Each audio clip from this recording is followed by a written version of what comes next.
Hello everyone and welcome to Rotterdam Inside, the unofficial Eurovision talk show brought to you by ESC Daily and OGAE.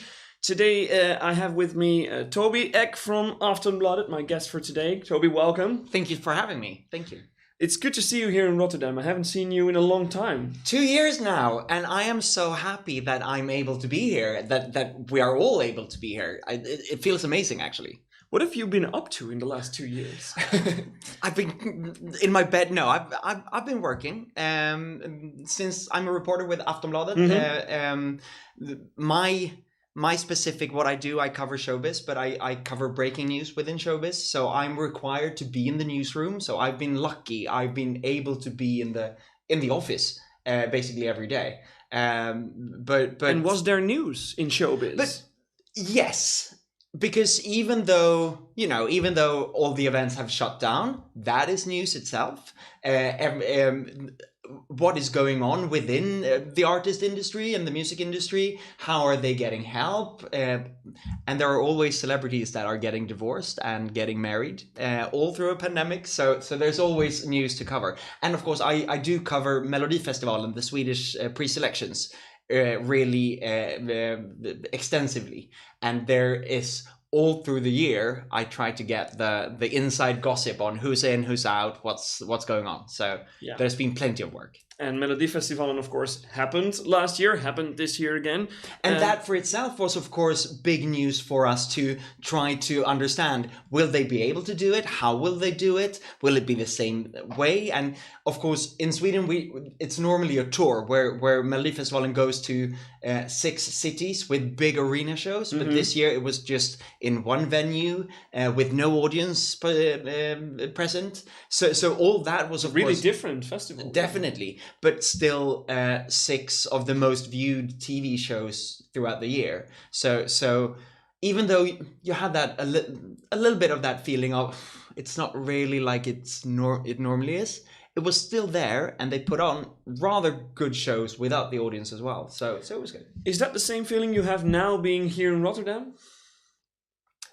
A little bit, but with the audience during the dress rehearsal last night, you got that amazing feeling of, wow, this is really how it normally is. But at the same time, to see the audience, even though in my brain knows that they've been tested, they are allowed to sit there. It's an experiment. It's for science. Because of this year, I got that awkward feeling. Oh my God, they're so close to each other and they don't have face masks. I had to first live through the awkwardness of, aren't they a bit too close? And can they really sit like that? And is this really okay? I had to just convince myself that, okay, come on, let go of that. Because yes, they have been tested. They are clear to go. And when I had come through that, I really got the feeling of, thank God Eurovision is on again. And this shows the world that these types of events are not gone. They can happen again. Yeah, and I think we're all ready for that feeling again. Not just us Eurovision fans, but the people from Ahoy and the city of Rotterdam too. So let's take a quick look at that. Very much welcome to Rotterdam. Usually the sun shines here all the time, but almost all the time. Unfortunately today it's raining. We would very much have liked to receive you here in our city and show you around. But since it isn't possible, we take you on a big stroll around our center of Rotterdam.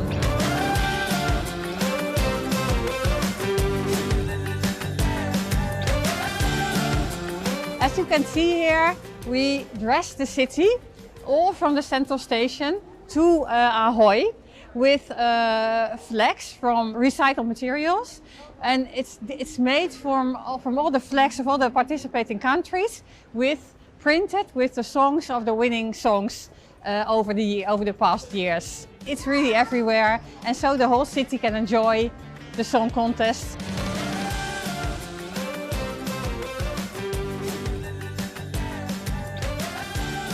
What you see here is a real fashion statement, the Rotterdam translation of the official branding in our own Rotterdam style. And here you see all kinds of fashion designers that designed clothes with the colors and with the flags of all the participating countries. A few people passed when I was waiting here and I heard their comment. I don't think they're going to wear it. We're here in front of where the magic is happening, and in our 50th anniversary we're so happy that this biggest TV show on earth we are able to host in the city, in our venue, in Ahoy.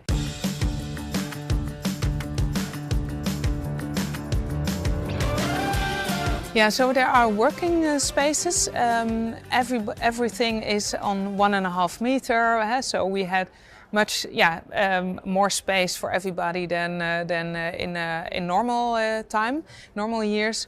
Everything will be cleaned regular, etc., etc. And yeah, as you see now, the first ones found their desk and installed themselves. You can choose your own desk, so to say. So you see here a number. So when you choose this desk, you go to the to the press desk, and you give this number. So then this is your desk on a personal basis, so to say.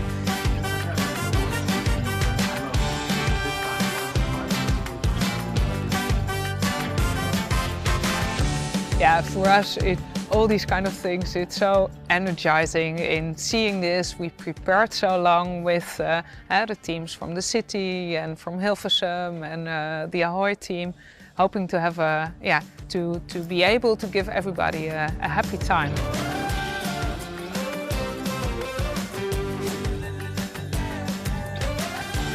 We developed a cookbook with all the recipes from the participating countries in it and some nice spots in Rotterdam to see. And Dudok developed a specialist Eurovision Song Contest cake. The profits are going to a good cause. I would say open up. I will. Ta-da! Eurovision is finally here in Rotterdam. Toby, have you been able to see something of Rotterdam yet? Very little. Since we all try to avoid as much contact as possible, but I've been walking around. I've been walking from Ahoy back to my hotel, which is an 1.5 hour walk, a couple of nights. So I've of course seen the cube houses and just walked a little bit in the streets. It's been nice. How does it rate compared to other Eurovision cities that you've been to? That's so hard to say because of the pandemic, it's very, very quiet. You know, when you walk in the streets and you go like, there's no people here. But then I realized, of course, it's because of the pandemic. It has to be like that. Yeah, exactly. Yeah. So it's so hard to say. But Saturday night, I walked through one of the main streets downtown where there were bars and outdoor terraces, and it felt very. It felt like Rotterdam is coming back to life again. And that was very reassuring, and I really like that. Good to see that. What about Ahoy? Because of course you've been there a lot of the time. That's basically where I spend my time. Yeah, we all know. I would say that it really fares well as a Eurovision arena, but it doesn't have too much to do with Ahoy. It has much more to do with the Dutch organization and how it's all sorted. Everything works really, really well. I am impressed. Even so impressed that I was so impressed with the first dress rehearsal yesterday. I was like, Jesus Christ, there are no mistakes. And then the mistakes, of course, came during the second dress rehearsal. And that was also a little bit of a relief, because you want the mistakes to be done during dress rehearsals and not during the broadcast. But everything, you know, with the testing, with how things are organized inside the press center and in the arena, everything is sorted and done, and I'm really impressed. But I also expected that from the Dutch organization, which I perhaps did not when it came to Tel Aviv, Portugal, Azerbaijan. But with the Dutch, I've been expecting it, and you guys have lived up to my expectations. Thanks for your trust. Let's take, because it has allowed you, all of that organization, to do your job as we've all been able to do our jobs that way. And your job is, of course, here most of all to follow the Swedish delegation, right? Partly, absolutely. But for me in Aftonbladet, compared to other Swedish newspapers, we do cover Eurovision. We cover As a whole. the event, we cover the artists, we cover as much as possible, because we know that our readers are, of course, mostly interested in the Swedish artist, but also the whole event and the other competing artists and what's going on. But yes, to say, absolutely. So let's dig into that Eurovision Song Contest and your country at the Eurovision Song Contest, because over the past few years, it's something that I know we've discussed at ESC Daily a lot as well.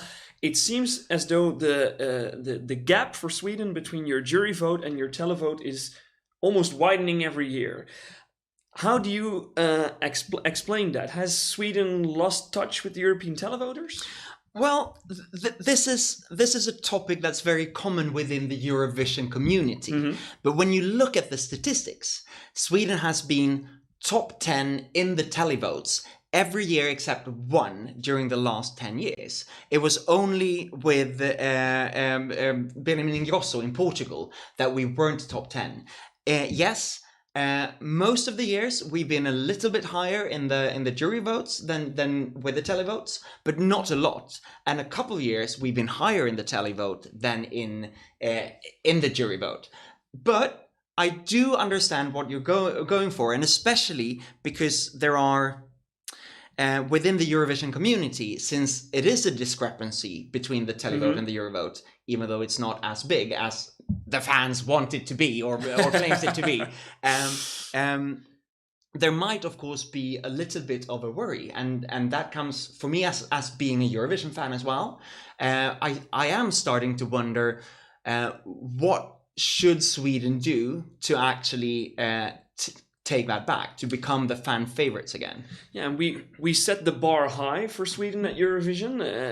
That's something that you guys have earned over the past few years with a lot of top results, with 2 victories in a time frame where most countries got 1 or 0. So when we set the bar that high, can you answer your own question? What should Sweden do to, close that gap a little bit? Well, I can say what Sweden at least are doing right now that might cause this. When choosing songs for Melodifestivalen and the pre-selection, I think that Sweden the last couple of years have gone for the safe bets, and instead of going for a little bit more of the craziness, SVT has looked at, okay, so what has been hits the last couple of years, not in Eurovision, but what has been hits around the world or in Europe and Sweden and the US, and then they've asked songwriters to come on, get us a weekend song, or get us a Swedish version of Despacito, and those types of songs has entered Melfest, meaning that they are rather successful in Sweden. They do become hits, but they also feel a little bit like, okay, this is a safe bet. This is something clinical, maybe. I wouldn't say that, because adding the artist onto this, you get the emotional part of it as well. But it might get, and it's not really dated either. But it's nothing new. It is a very safe bet, and that safe bet will most likely appeal to the professional juries that go like, this is something that I know. This is the type of music that has been successful the last year. But within the televoters, it might not be the song that, you get that gut feeling when you watch those 3 minutes during the broadcast. It might be a nice song, but it's not that, wow, yes. Is that something that's related to the team and to obviously the face of the SVT team, Christer Björkman, as well? That strategy for safe songs? It might be. I spoke to Christer just a couple of days ago, and he admitted that when it comes to Melfest, and since he is now resigning and going into to do the American Song Contest instead, he said that he is And I asked him if he was full, as in, you know, he had eaten everything that has to do with Melodifestivalen. And he said, yeah, I don't feel that I can do anything more. And when you have that feeling, you, of course, won't go into changing and push getting further, exactly. And he had that feeling now. And I think that feeling has kind of followed him for a couple of years. Unfortunately, I am afraid that feeling of contentness, oh, this is rather good, instead of trying to push, that feeling has also spread within the people taking over from Krister, because those people are not new. They've been working with Melfest the last 5 years. So we don't have a totally new crew coming in next year. It is the same people that Krister and others have taught, and they followed in that. And I worry that they might be content too. Might be, oh, this is okay, and then Sweden will be in that's dire for Sweden. It's not. That will make our results in Eurovision go down really, really low. It's those same people that will take over from Krister Björkman, as Toby said, and it's those same people, of course, with Krister still on board, that selected Tusse this year. So yeah, we had a tour, a really secure, COVID secured tour, where we saw the cube houses and we saw like some things from Rotterdam, and it was amazing. Very good.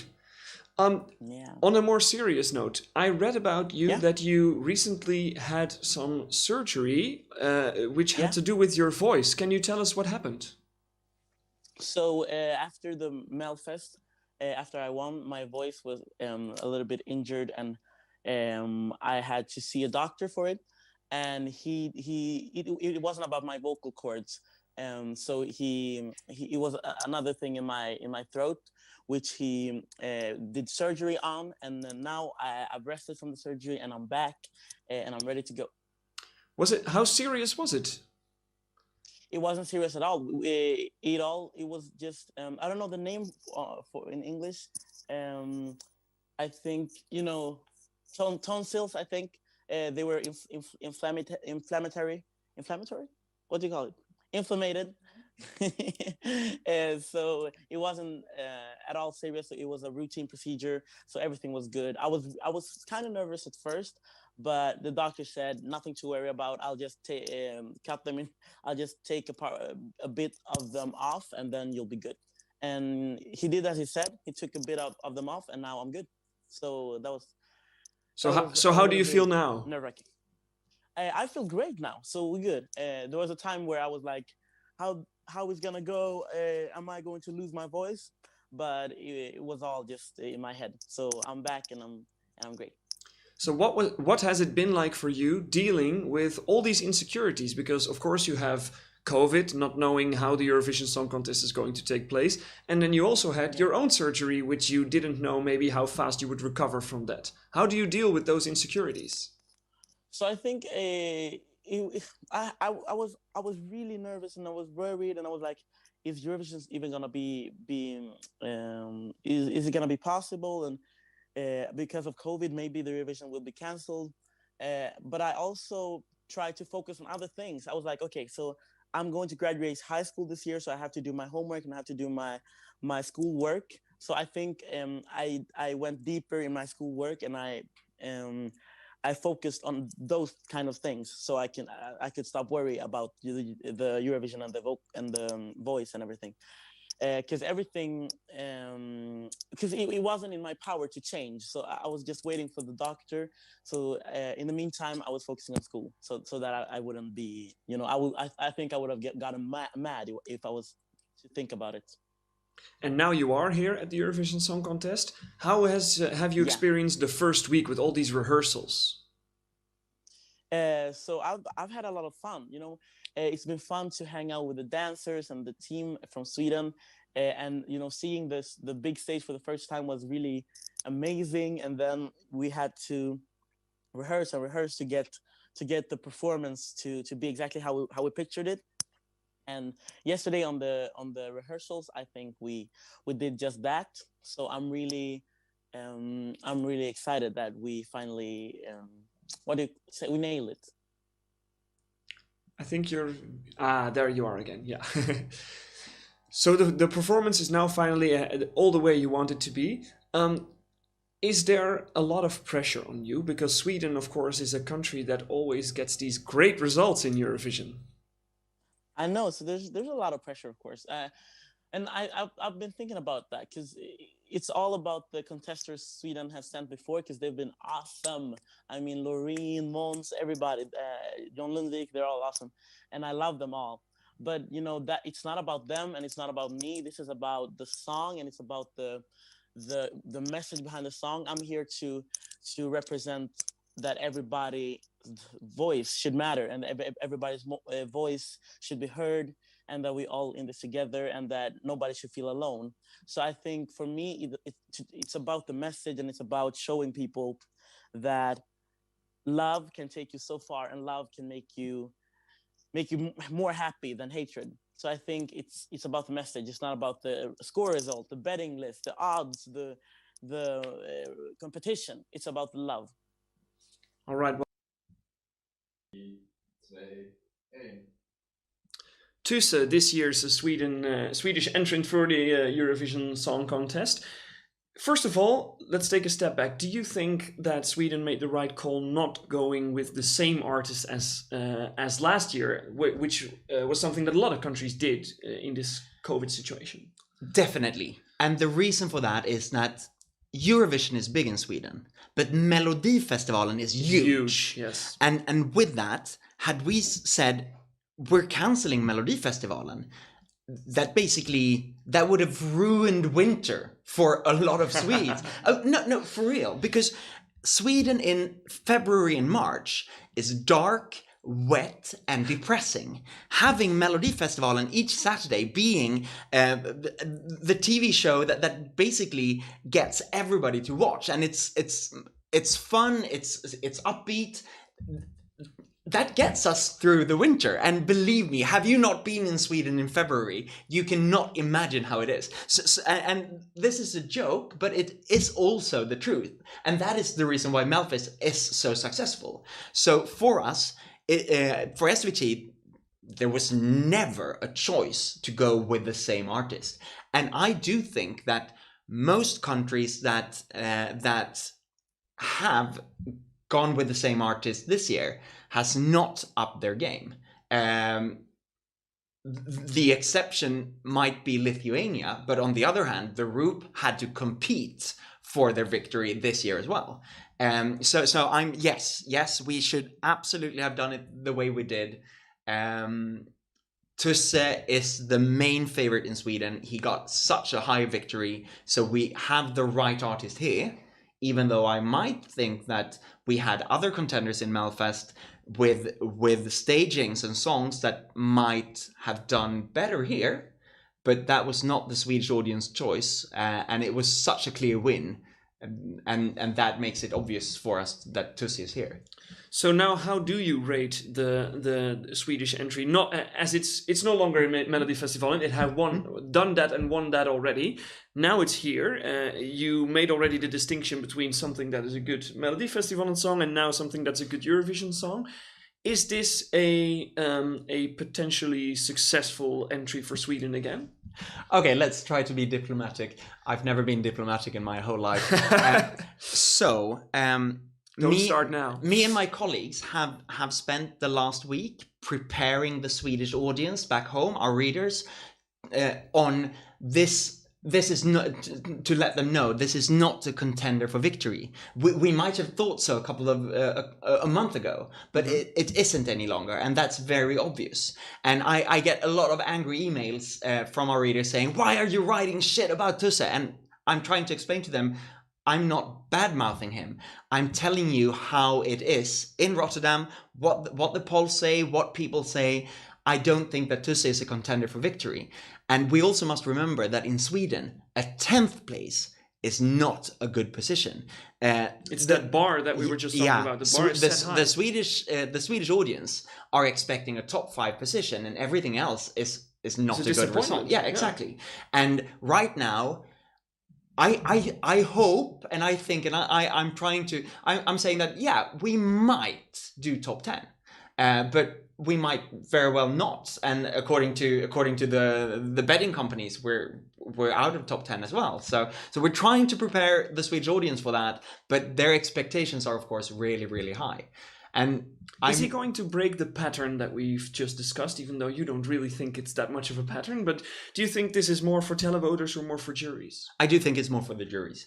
It's a song in the way that I explained Melfest. This is I'm quite sure that it was almost commissioned as the weekend song type, and then Tusse was added into the equation, and it got a little bit more of funk and soul into it, because that is what suits him. Mm-hmm. But it is the type of song that has been on the charts the last year, and I think that will appeal to the juries, but I think it might be tougher for the televoters, and especially in the semi-final, because coming after in Sweden, we felt that Tusse had such a strong message, and that's such a big part of our choice in selecting him. Semi, that is what I think he loses out on. Mm-hmm. But for the final, you have a new running order. It's a new running order, but also, I would say that it's a really strong year this year. There are really a lot of songs that are contenders. There are no clear favorite. There are 5 or 6 songs that are kind of in the running to win it. And with that, Sweden fades away a bit, because normally there's 1 or 2 that you really talk about. But this year, when it's 5 or 6, the ones that are not those 5 or 6 are not even mentioned, and that's a part with Tusse. But also, I think that he's had problems with his voice. He had to do a partial tonsil operation a couple of weeks ago, and this happened right after the Melfest final. That he basically lost his voice, and you can notice that. And in Eurovision, and especially amongst the televoters, having a perfect pitch is really important. Also, I think that they haven't really succeeded in the staging. I think it's all right. I think it's... But it's not telling the message as strongly as you may have wanted to? Yeah. At least what was presented in Melfest, where we felt the message got out strongly, it doesn't go out as strong here in the Eurovision, and it might have to do with the other artists, because Tusse, compared to the other artists in Melfest, had his message really he could bring it out, but here it drowns, and I can't say what it is, but others do it better. Others do it better. Let's take a quick look at some of those other contenders in this first semi-final.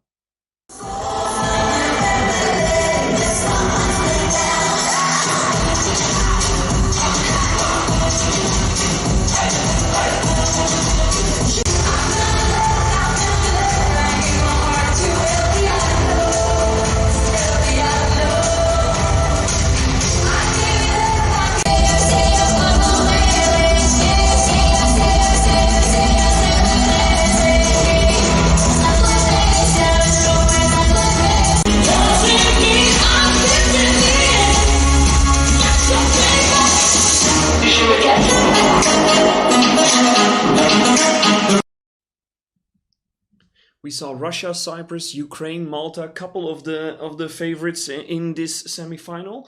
What do you think could win this semi-final? What are the strongest competitors that Sweden's going up against?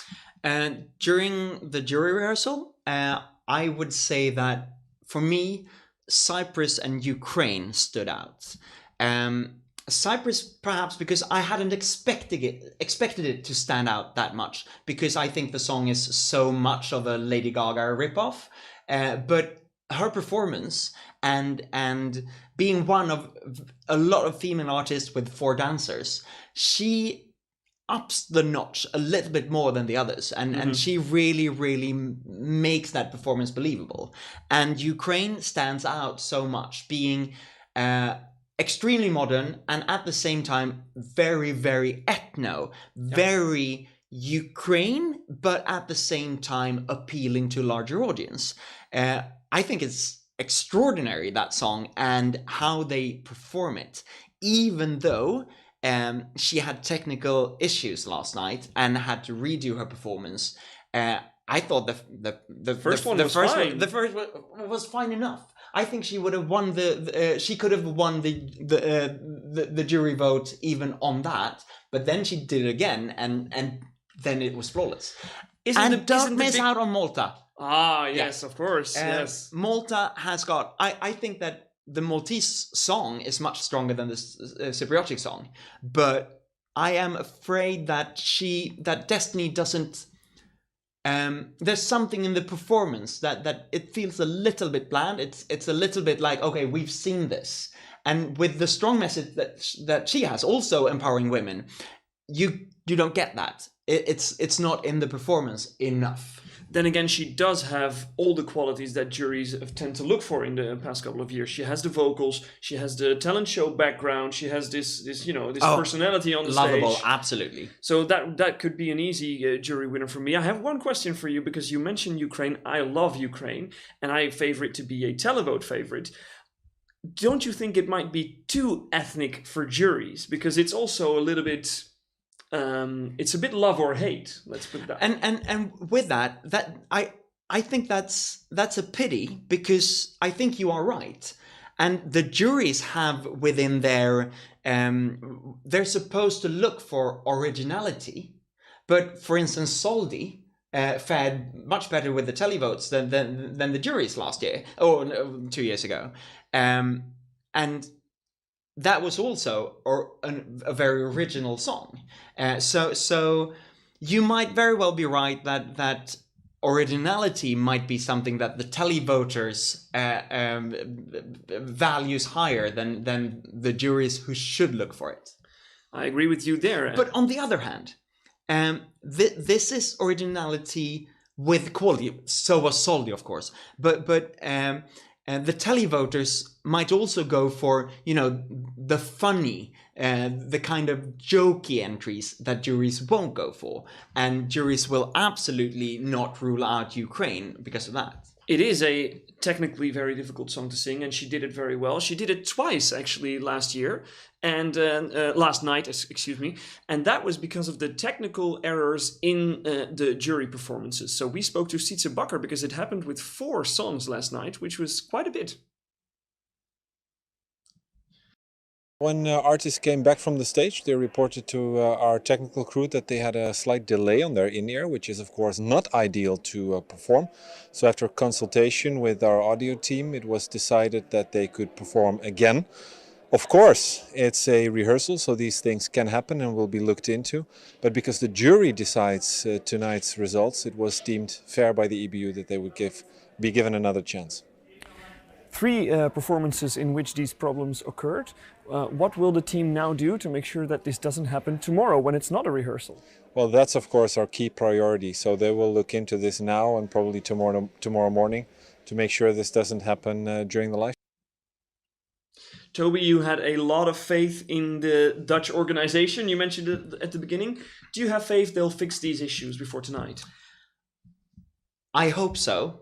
Because I was so surprised. The thing is, Tusse had the same problem, but during the first dress rehearsal yesterday, in the afternoon. In the afternoon, and the Swedish delegation raised the alarm for this. So I was quite sure that they would have checked it throughout every performance. But no, they sorted it out for the Swedish delegation. But then 4 others were really, really hardly affected. And the thing is, when it comes to the in-ear, this is basic sound engineering. This is something that should have been sorted during first and second rehearsal. This should not be an issue during a dress rehearsal. And if it is, it should be during the first dress rehearsal. So it made me rather worried last night when we knew about this. But these are also professionals. I am convinced that they are sorting it out now, and that they have been working the night through if they had to, because they do not want a broadcast tonight where technical issues is a problem. And especially not the Dutch broadcaster. They do not want to stand out as the broadcaster who couldn't sort out the sound. So then what can we expect for tonight's show? It's a rather quick. The 16 songs goes on. It goes really quickly, but you should not expect to have a fun and humorous night, because the hosts are much more news anchors than trying to. Than Petra Mede. Yes, and for me, I was rather surprised, because there were parts during the dress rehearsals when I went, why? Because if the hosts make it dull, the audience might feel that the whole competition is dull. Nikki Tutorial stands out. She is, I'd say she's the best. Do wait for her. For every time she's on, she does it really, really well, and use the other parts with Celia and the other hosts. Did you see Chantal when she was improvising last night? Because that was actually much better when Måneskin came on. I thought, at least for Dutch people who know that children's song, it was really funny. and especially, I think that the Dutch audience will get much more out of it than the European audience. But yes, she was good. She was also fairly good in Green Room. But I would say that wait for Nikki. Nikki does it best. All right, so wait for Nikki tonight, and wait for Tusse and for all the other competitors in that first semi-final. We, of course, at ESC Daily will be covering that show as well, and we have another talk show episode for you tomorrow. Done.